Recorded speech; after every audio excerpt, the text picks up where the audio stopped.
Open Conversations with International Coaches. And there are three of us here today. Welcome. Welcome to our viewers. And it is May 9th, 2024. And we have a very interesting topic today. We're going to talk about personal growth. And we're going to get into what that is and what it means and how we can work with it. What it means to us as coaches, and what it can mean to you as either a coach or someone who's looking for a coach. And so we'll address all of those things as we get going. Let's first get into introductions. Cass, go ahead and tell us who you are and what you do. Yeah, thanks. Hi, everyone. I'm Cass J. Henry. I am an abundance coach working out of Hamilton, Ontario, Canada. I offer my services both in person and virtually. And as an abundance coach, it's my job to assist my clients in altering their perspective from one of lack to one of abundance. Together, we'll discover the power of tools like affirmations, habit creation, mindset work, goal setting, experimentation, and journaling, just to name a few.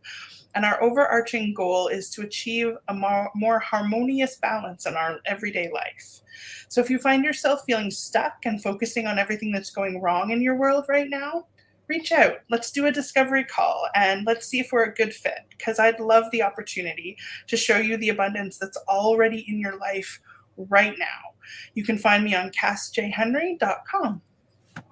Awesome. And that list of items that you talked about there, that's kind of a spectrum of personal growth. we're in the right arena here, I think. Shelley Ann, go ahead, please. Yes, thank you. And I was thinking the same thing. I'm thinking, we're all into personal growth because for me, my focus is on gratitude. And all of that came about because when I hit 40, and this is something that I've observed in clients as well, when we hit 40, we kind of do that introspection because it feels like we're old enough and we should have accomplished certain things. And so we do this introspection, and inevitably we see things that we don't like, we don't appreciate. And so, in order to fix it, and we think we need to fix ourselves, we add and add and add projects, add relationships, add just keep putting onto our plate. And eventually that leads to burnout, and then when we get burnt out, we feel stuck and disenchanted and like, life really isn't going anywhere. And that's where gratitude stepped in for me. Because when that happened in my research, I came across gratitude and the practice of gratitude.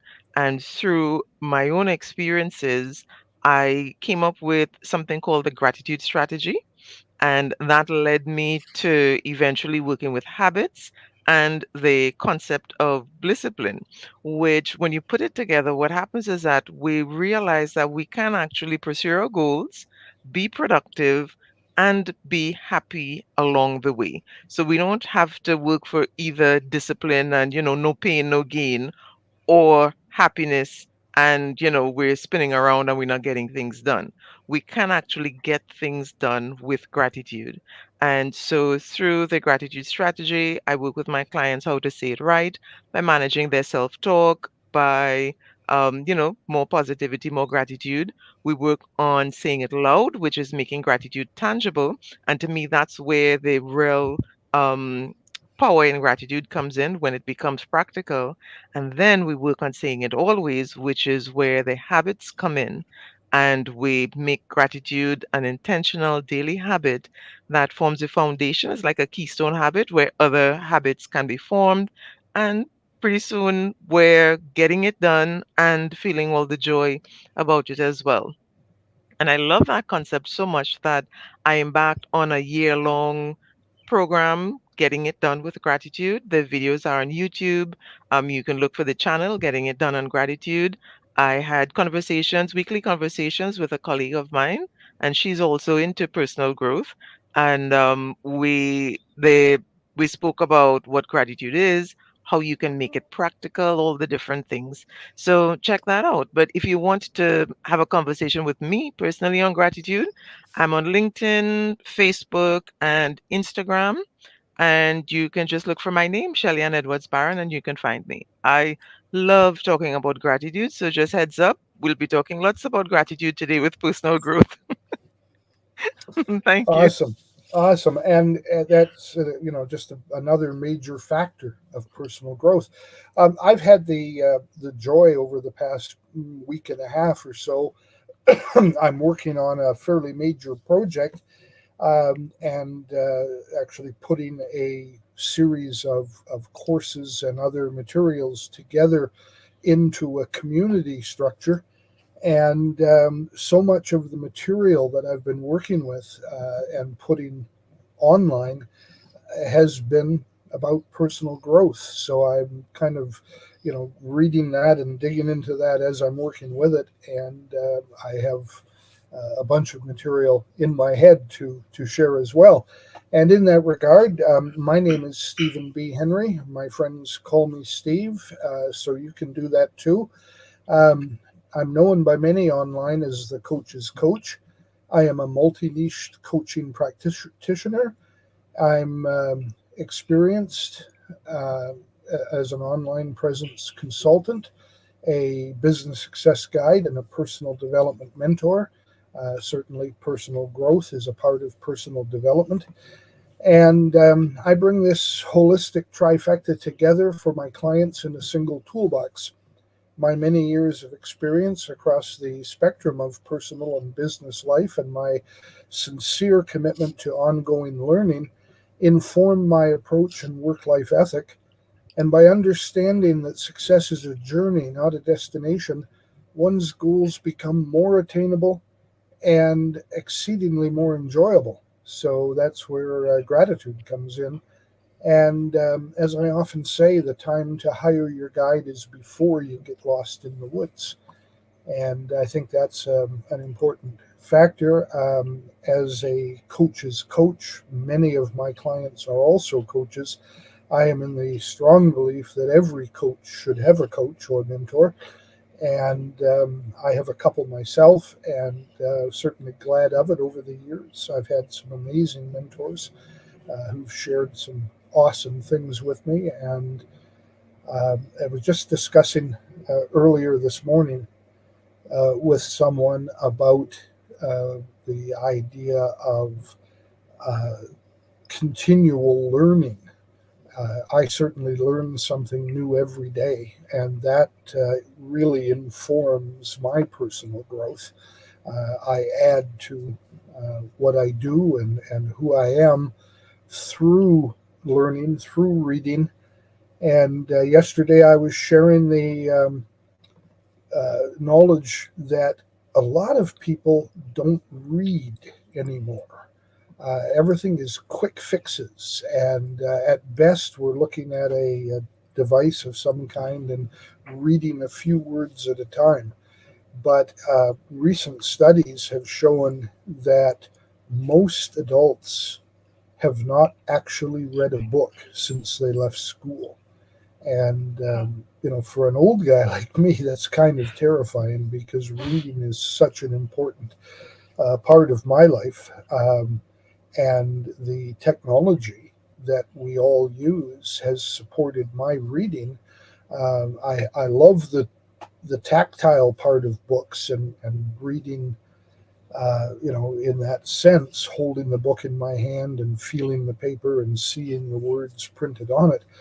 But a lot of my reading today is on my Kindle reading device, digital.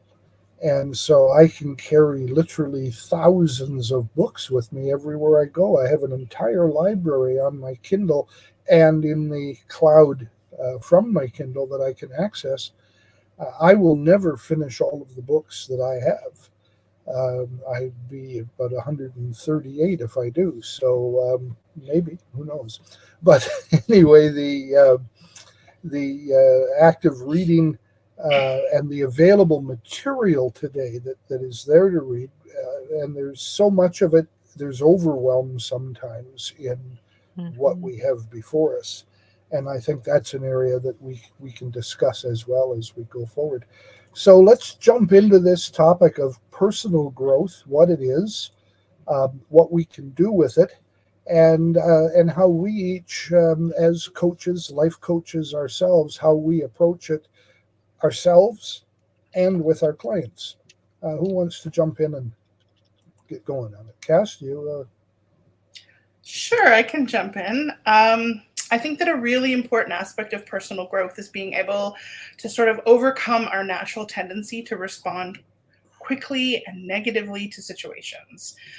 When we're able to control our reactions and our internal selves, we're more likely to be satisfied with the outcome of an interaction rather than ruminating over it with the I wish I could have or I should have done in that situation. So, that piece around self control. I think that Mhm. personal growth is intentional, I think it's mindful, and I think it's fresh with opportunities for planting the seeds of gratitude. You know, being able to be grateful for the learning that you have as you're moving forward.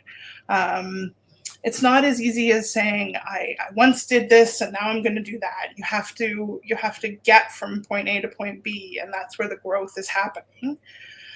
I like to use the language pulling it through neutral, because flipping from point A to point B isn't really possible, but you have to, if you're feeling really angry about something that's going on and you want to be able to be in control of that situation, or yourself in that situation rather, you can't just say I'm going to do that, but you can pause, take a breath, count down from 10 if you need to, and then say, okay, what's going on, what's really happening, and what's the midway point between where I am now and where I'd like to be. So that's the neutral point. And then Mhm. it takes Mhm. practice and moving through many situations like that before you're able to be like, hey, this triggered me. How am I going to react, as a point of personal growth? And it takes time. Yeah, and I'm I like thinking that. as yeah, go ahead, Go Steve. ahead, Shelley. Yeah. Okay. I was thinking that the when I first thought about it, and even being in the industry of supporting other people's growth and so on, I my first question was, okay, where are you starting and where do you want to be? And then the concept of, as Steve mentioned earlier, the continuous learning and continuous growth came up in my mind. And I came across two quotations that sort of, I guess, work around that, if you want to call it. One of them is from um, William Burroughs. He's, a American writer and so on. He said, "When you stop growing, you start dying." And Mm, I suspect a variation of that, or somewhere sourced from that, Tony Robbins said, if you don't feel like you're growing, you feel like you're dying inside. And so the idea for me of personal growth, it being intentional, then I mean, my mind went all over. I'm trying to, to go through thinking from the perspective of someone who I understand it on the inside, and many of the clients who come to me, they understand a certain level of it. But when we get down to it, for it to be intentional, for it to be consistent, a few practices and experiences and so on have to work together. And I find many people who I've encountered, and sometimes even in my own life, we don't have that consistency of the personal growth. And some people reach to the point where the concept of personal growth feels like it's on the outside of them. And just as mhm, with the conversation we had with affirmations and so on, people say, well, okay, this personal growth thing doesn't work. But then when you take it from the perspective, if you're not growing, you're dying, how does that really present itself in life?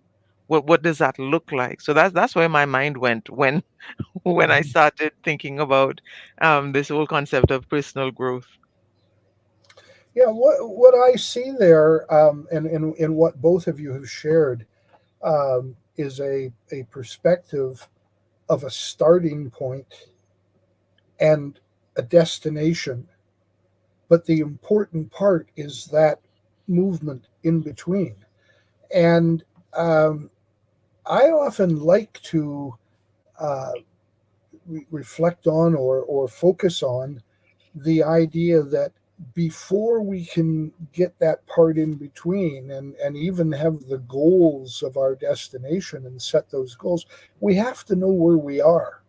Right? The Mhm. personal growth will come, and it can just be natural, and that may be big or small for some people, and we can drive it, drive it through neutral, as you said, Cass. If we can, focus on it and exercise it, and there's tasks and approaches we can do if we infiltrate it with gratitude and create habits, all those things.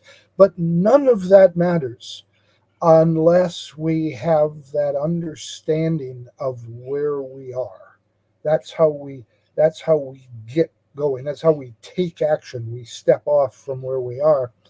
And so I think that there's two aspects of this that come into play, and they both fall under the heading of igniting our self-awareness.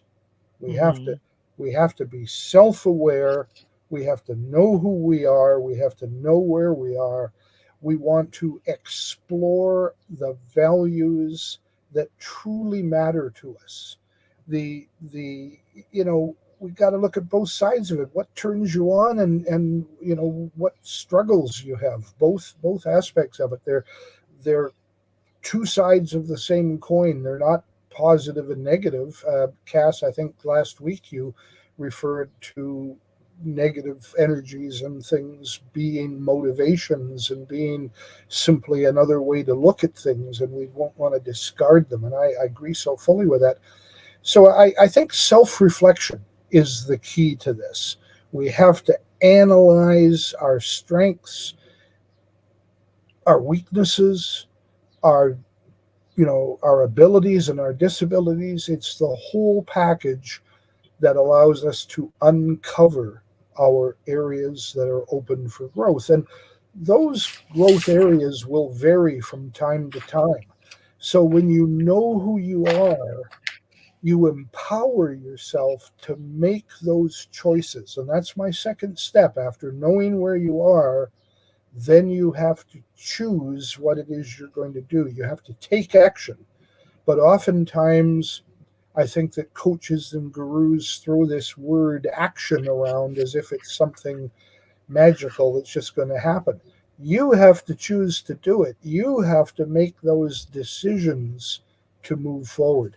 And so that's the first level, I guess, or the first step on that journey of personal Mhm. growth. We're all in it right now. There's nobody listening to my voice at this moment who is not in some form of growth. You may think you're sliding backwards. You may think you're static. You may think it ain't happening for me. But there's some growth going on. Every breath we take, every step we take. What's the song? But we are doing that. It's happening, whether we like it or not. But what we do with it is up to us, and how much we do with it is up to us. Yeah. I call it taking stock, and I don't know, you don't need to be able to read this, but it's where I the way that I took stock recently. I looked at, this is me in the middle, and then all the different areas of my life, and what I'm proud of, what my education is, what my family is, what's working, what isn't working. And I went through that recently because Mhm. I needed an example for a client. And so I was like, yeah, I'm going to do the work too, because even as a coach, I'm still a human living my life. I need to be able to walk the walk. Um, I like to say, when you play in the sandbox of life, you can learn to make do with what's around you. You've got sticks and stones and shells and leaves and whatever, and you can make something out of them. But isn't it great to have a shovel? And then there's all kinds of fun tools like trowels and buckets and imprint forms and whatever. So we can all make do with what we learn as we grow naturally. But I think Personal growth is about intention and actively engaging in that learning, the new tools to add to our toolkit. And then we can develop some pretty, amazing interactions with one another and with the world around us. It's about not needing to just make do anymore. It's about having the right tool for the right moment and being able to feel confident in those interactions, whether it's, you learning something new, or whether it's you interacting with another person, or whether it's in your Mm. job or your education, wherever it is that you're doing it in your world, being able to build this toolkit so that you can pull out the right tool in the right moment. Yeah, I think where my head is right now, maybe I'm a little bit tired because you were speaking just now and I'm thinking, yes, this is lovely, but why does it feel like so much work?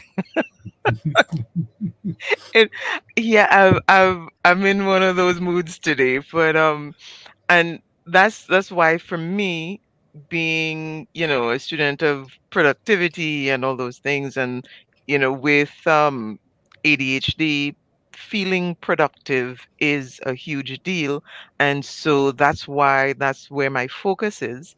um it often can feel overwhelming if we aren't aware of the joy that can come with all of this discovery. And so sometimes we do need those reminders, and that's where gratitude really sort of steps up to the game for me. Because when when I do the introspection, when I look at, so for example, I use something called the Wheel of Life, which is quite similar to what you shared there, Cass, that so there are different aspects of who we are, and we take a quick look at, okay, what what is working for me in this area, so in my education, in my studies, or in my family life, or in my relationships, what is working for me, what are the things that I'm having challenges with, and so on. So there's a lot of exploration. And quite often I keep coming back to, there's a theory called the self-discrepancy theory. What happens is that when we do that introspection, inevitably we are going to find things that we're not happy about. We're going to see shortcomings, and we're going to see things that we want to change, and what we would want to see differently. And I realize that sometimes we're not prepared for what we discover. And I remember a couple of years ago, I was asked to do a presentation on thoughts and thought audits. It's something that I often discuss with my clients. Assess your thoughts. What are you thinking over the course of the day when certain experiences happen? What comes up for you? And in the discussion of preparing for the presentation, one of the panelists asked me, what do you do when you find what you don't like? Because things will come up. What do you do when you see the discrepancies? What is your advice? And at the time, my focus was on really discovering what was there and letting people know that there would be stuff there. But then, if I don't like what I see, what's going to happen? And I think many of us were really not prepared for what we find. And that is where coaches come in. That is where external support comes in. And certainly a bit of preparation. If I'm going to go through this discovery, if I find what I something that distresses me, what are my lifelines? What am I going to do? And so with personal growth, I guess today my mind is on the balance of what am I going to do when things distress me. Um, because I suppose in recent experiences in my own life, I've seen things where, I thought I was prepared. But, somehow we always go into things thinking I'm ready. But then when the stuff starts really coming up, was I really ready? Does it mean that I shouldn't have? Does it mean that I won't do it again? Heck no. I'm going to do it again and keep doing it because this is how I learn. This is how I grow. Not everything is going to be pretty. I'm not going to love every aspect of it.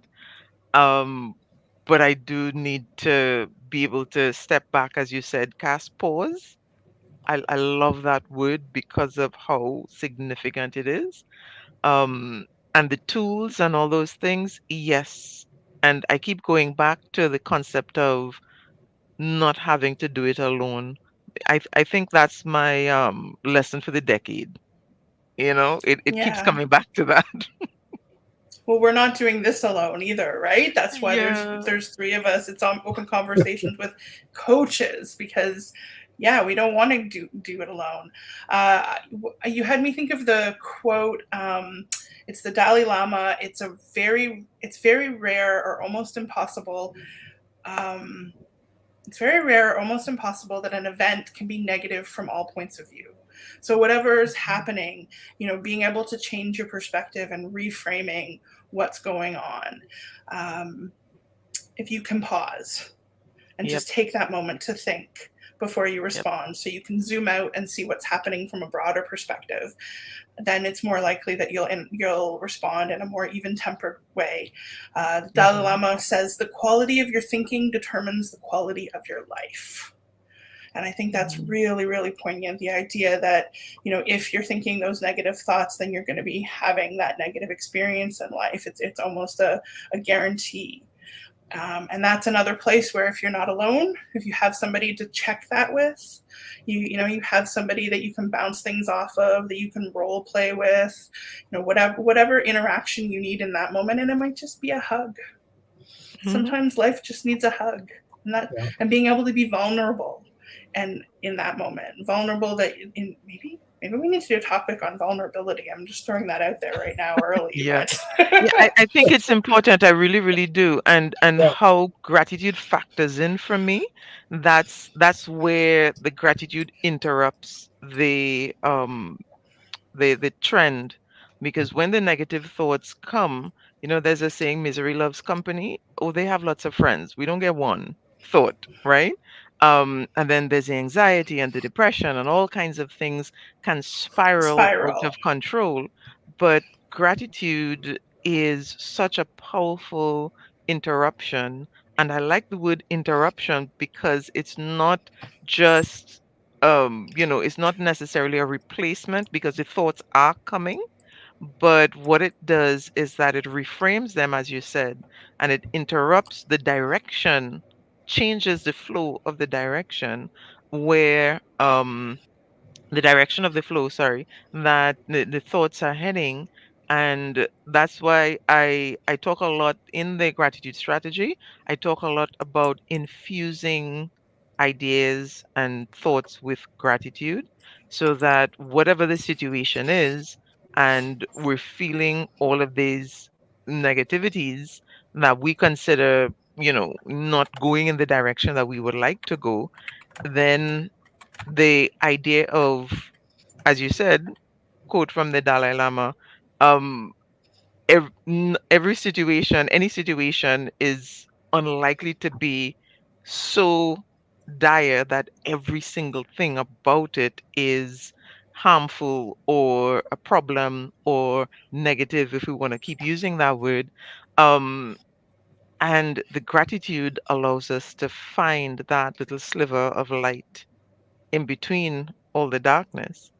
And so it's something that I really believe that gratitude is that keystone habit for this reason, because of how powerful it is to help us see that there is something that I can take from this. And above all, I am moving forward. Because one of the things that I can't remember which of you said it, but it's happening. I think with Steve, things are happening, so it's not as if we're going to stay here all the time. We are moving forward. And how and where, which direction, and with what kind of peace or joy, that depends on our choices. But moving forward, that's happening regardless. Yeah. I hear both of you talking about the process, and I personally embrace process. I think that's a thing that we figure out where we are. We have some nebulous idea of where we want to be, and we choose to Mhm. take action, right? And so then there's a process that we embrace. And as my friend Gerald says, we need to have a sense of direction. And you both mentioned that word, direction. I think that's so important. But it's not Mhm. just any direction, it is a sense of a particular direction that we're going to embrace. And um, one of the factors in that that I feel is critical to positive growth is having a vision of what you want. Really Mm. seeing in your what I call your mind's eye, really focusing and understanding what it is, getting that clear vision of your future. And there's all kinds of little processes that we can build into that, but we want to create a roadmap to our success. We whether success is a journey, it's a process also. It's not a place. We don't reach success, we are successful. And so as we go forward, we want to have that roadmap that guides it guides us towards that dream that we can now. It's not nebulous, it's not blurry, we've got a clear vision of it, and we're creating that roadmap, and we're going to celebrate along the way. I'm going to talk about that a little further on.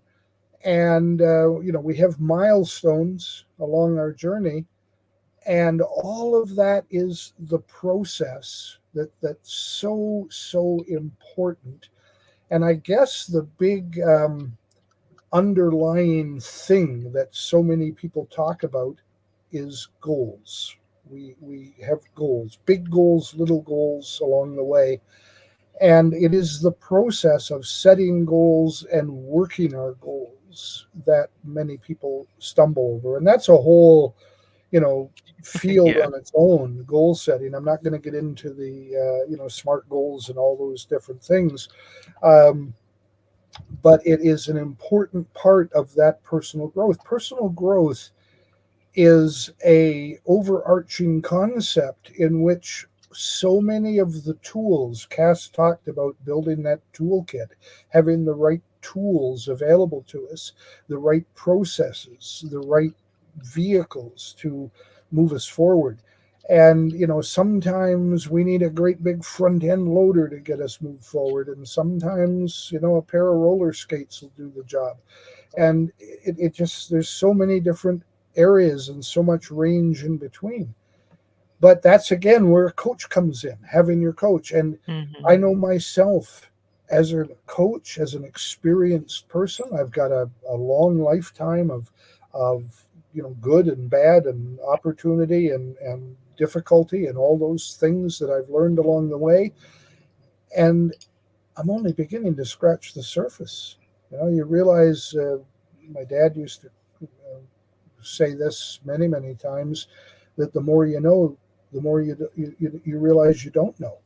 And Yeah. I used to think about that as a kid, huh? But then it kind of fell upon me, and now I'm participating in it, and it's a wonderful experience. Personal growth is ongoing.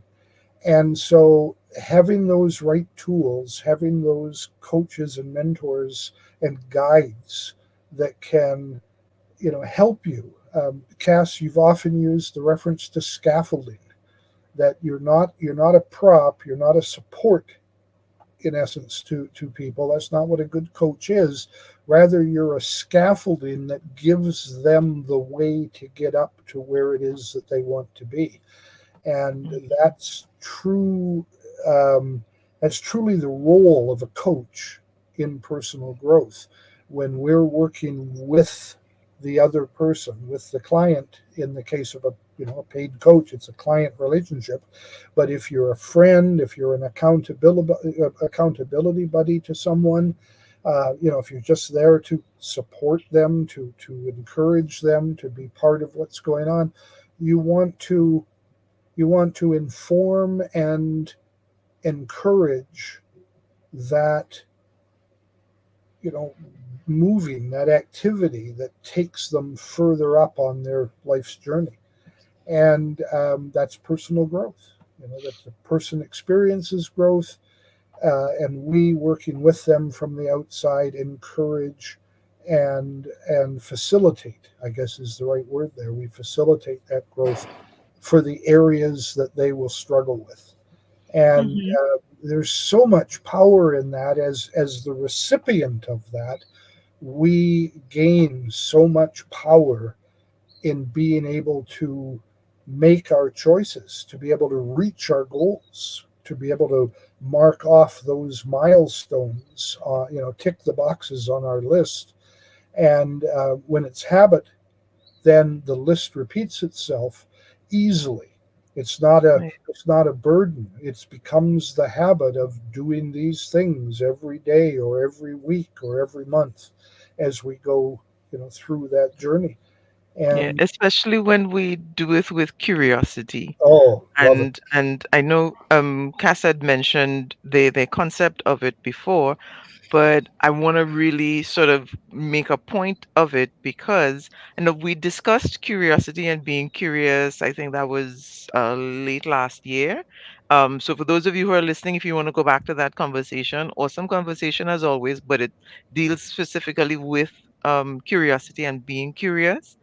Um, with coming back to finding the self discrepancies and seeing the things that we don't like about ourselves or the things that we want to change.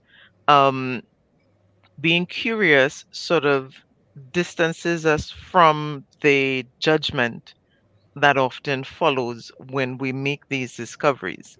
And so that curiosity allows us to see what's going on, make the choices, work on it, be intentional without the judgment that can keep us stuck.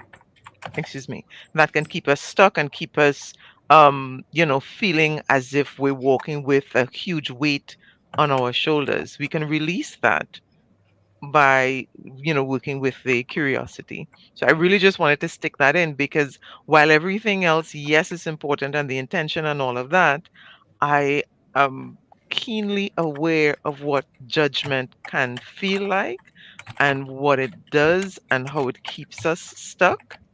So I just wanted to interject to put that reminder. I like thinking of that as the don't panic part, Yeah. right? As you were talking earlier, that came into my mind, and I was thinking about Hitchhiker's Guide, and it's written on my soul, don't panic, because there's going to be something that we can figure out here. Change is Yeah. inevitable, and so are solutions. We're going to figure it out. It might take time. It might take learning a new skill, but if you don't panic, if you get curious about what's going on, if you always have your towel, there's your tools. If you always bring that with you, then growth is going to happen around you. What is it they say? The only constants are change and taxes. Yeah. Yeah. So being able to roll with the punches is a skill that you need to develop, Hmm. and Hmm. that comes in the form of personal growth. Yeah, and I think pretty early on, because I believe like just as there are keystone habits, gratitude being one, there are like keystone, cornerstone, fundamental attitudes, I suppose, perspectives that can make the journey a bit easier. So it's not going to necessarily make it easy or remove the obstacles, but it allows us to navigate more effectively when we learn these things pretty early on. Because I remember in my own experiences prior to understanding how valuable being curious was, the judgments were huge and heavy and weighty and came with lots of lack of forgiveness for myself and others. And there was a whole intense kind of, okay, like almost like a semi truck on my shoulders, having to carry these things and not even driving the truck, right? I'm hefting it. So it's just even more intense until I realized that I don't even need to drive the truck. I don't even need to take it with me.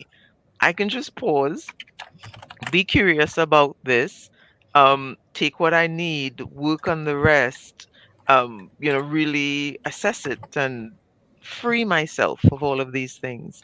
And part of me feels like well, not necessarily feels like, I know if that belief and attitude had come sooner, there's a lot that I could have saved myself. And so this is where, again, coaches and guides, and Steve, I love that statement. Every time you say it, I'm like, yes, internally. I try not to say it out loud while you're introducing yourself, but the idea of hiring your guide before you get lost, um, it means pretty much hire your guide now, because the fact is we are going to get lost. That's part of the change. We're not going to recognize everything. And so we want the guide because there's this concept called compressing time. And I love the idea. What it means pretty much is I don't have to do this by myself and figure out every single step. I don't have to go through the challenge and the distress of figuring it out. There are others who have already figured it out, and I can learn from them. So whereas it might have taken me 5 years to figure something out, I can learn from someone who has already done that and get their action steps and get their guidance, try it out and see what works for me, because there are different options. But it doesn't have to take me 5 years. I like the map as an example of that, right? We're not cartographers. We don't have to go out into the field and Yeah. figure out where all the roads are and what's going to happen. No, we have a map, and I mean, it's online now, but you can unfold a map and there's where you're going to go, and that's what Steve talks about. Knowing where you're starting from, so that you have your tools like a map. You don't have to create it yourself. Hmm. Somebody else has already done it. Yeah. And in essence, Cass, that's what you did with your examination. That kind of chart is actually referred to as a mind map, and you're mapping out, who you are.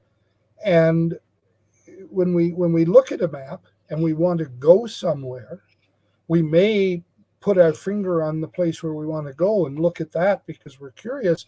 But then when we want to get there, we go back to where we are on the map and we see where the road Yeah. goes to get to where we want to go.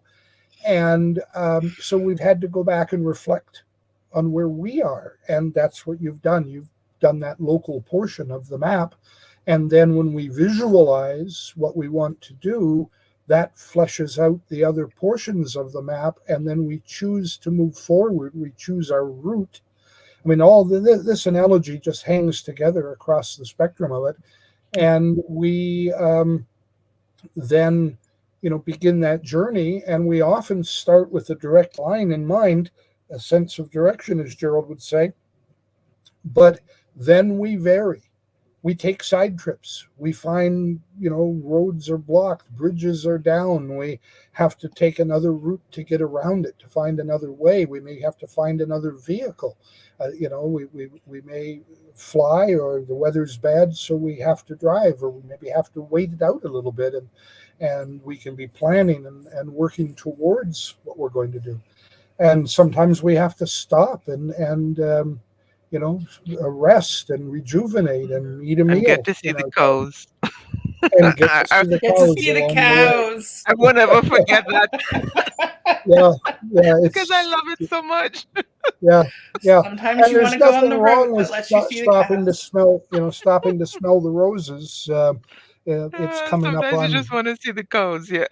yeah, it's coming up on Mother's Day, and we're going to be all thinking about flowers. It's not a bad thing to stop and smell the roses. So Yeah. yeah, Yeah. yeah, it's important. Awesome stuff. When I talk about being able to overcome your natural tendency to respond quickly and negatively to things, and changing your perspective, reframing.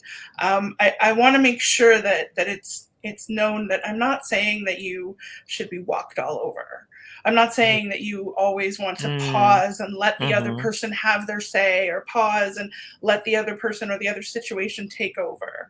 The goal is to maintain the dignity of all parties and to find an amicable solution to the problem at hand. So by pausing and digging in your toolkit and pulling out your map or whatever it is you need in that situation, that's where you're growing and learning and becoming. We're always becoming.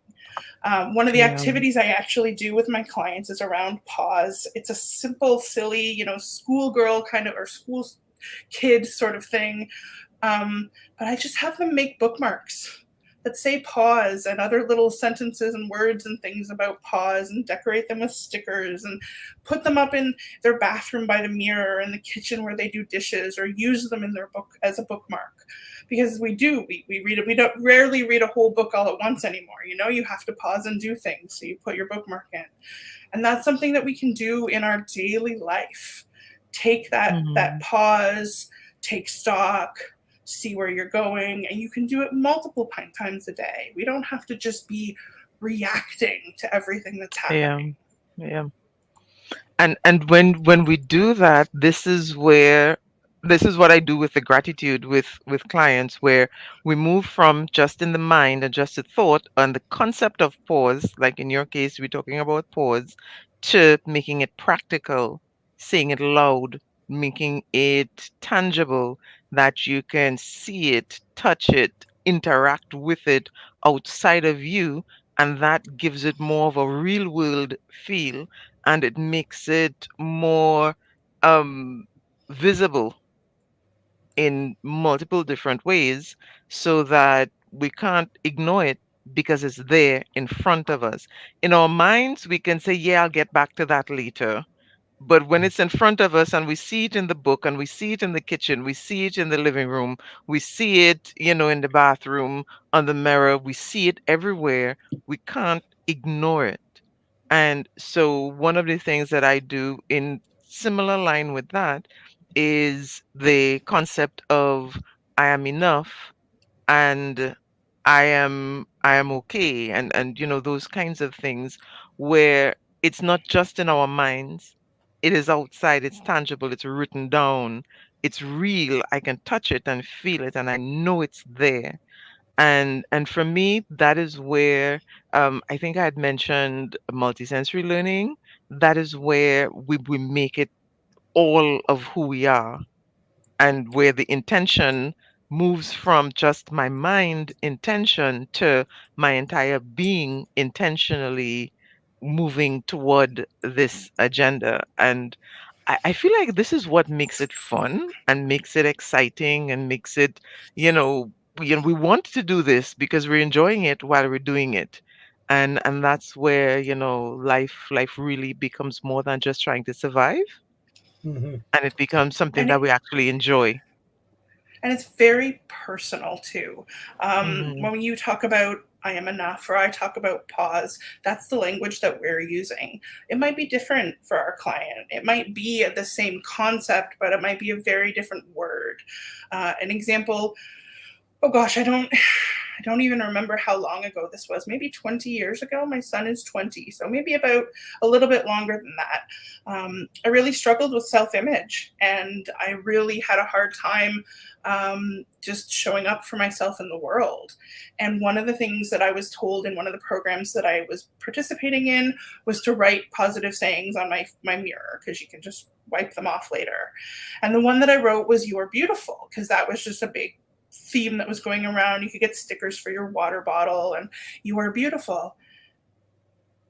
And I had a hard time reading that, because I was like, well, yeah, you're beautiful, but I'm not you. You're the reflection of me. I'm a living, breathing, moving person.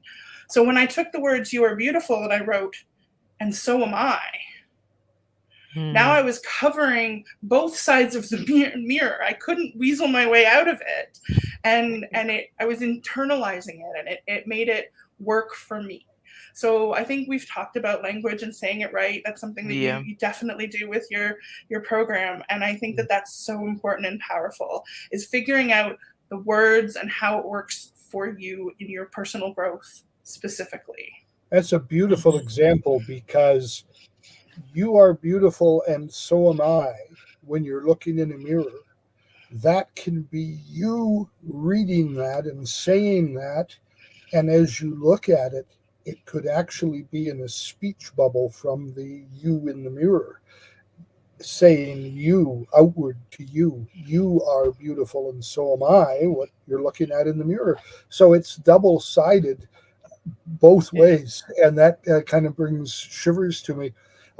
Both of you have talked about aspects of this that I think go together in that this is not a one size fits all friendly, well, it's okay, everything's good kind of thing. We do have challenges, we do have obstacles in our life, and that's why I say, Mhm. hire the guide before you get lost in the woods, before those challenges come up and you panic. And so we want to embrace our challenges and we want to see them as opportunities. I think that is, you know, obstacles are inevitable. We're going to have them whether we like it or not.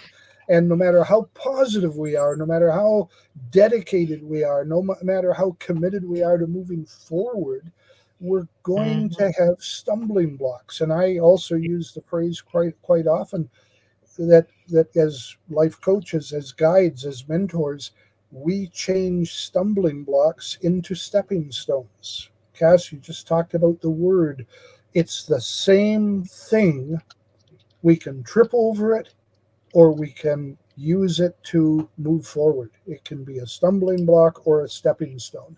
And we have to rephrase our reference, our view of what's there. Um, uh, Dr. Wayne Dyer often says, and it's one of my favorite quotes, when you change the way you look at things, the things you look at change. And Yeah. that's so true. It's just so true. So if we develop the strategies to overcome our challenges and we discover we have a resilience, a resource, an internal repository or reservoir of strength that we maybe didn't even think about. And so I recall writing or working with the writing this past week on this project that I'm working on. The idea of a comfort zone, and things begin to happen when we get outside of our comfort zone. We can't just Mm. kind of sit back and accept it. We have to explore the ways that we can approach our challenges with a positive mindset. That's another thing I wrote about this week past, and a positive mindset, a growth mindset. We're talking here about personal growth. By Yeah. definition, yes, Cass, it's personal and it's growth. And so we need to have growth oriented perspectives, growth oriented tools in our toolkit that will allow us, it will give us the permission and give us the ability to move forward. I think that's critical.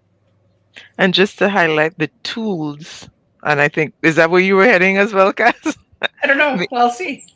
Yeah, because I'm thinking we've spoken a lot about tools. We've mentioned about having coaches and so on.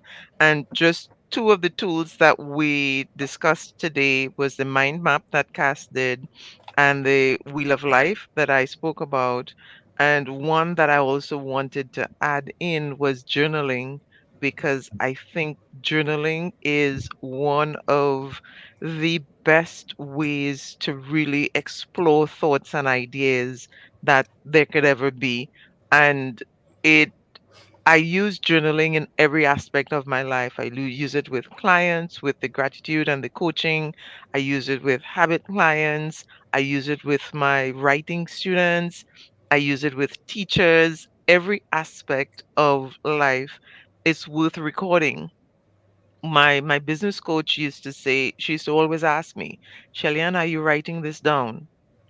And quite often I'd say, no, not really. And she'd just shake her head and say, please do.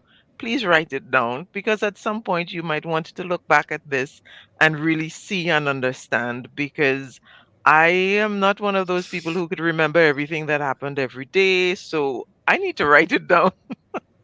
And writing it down allows me to step outside of it and see it from a different perspective, just because I'm reading it instead of thinking it.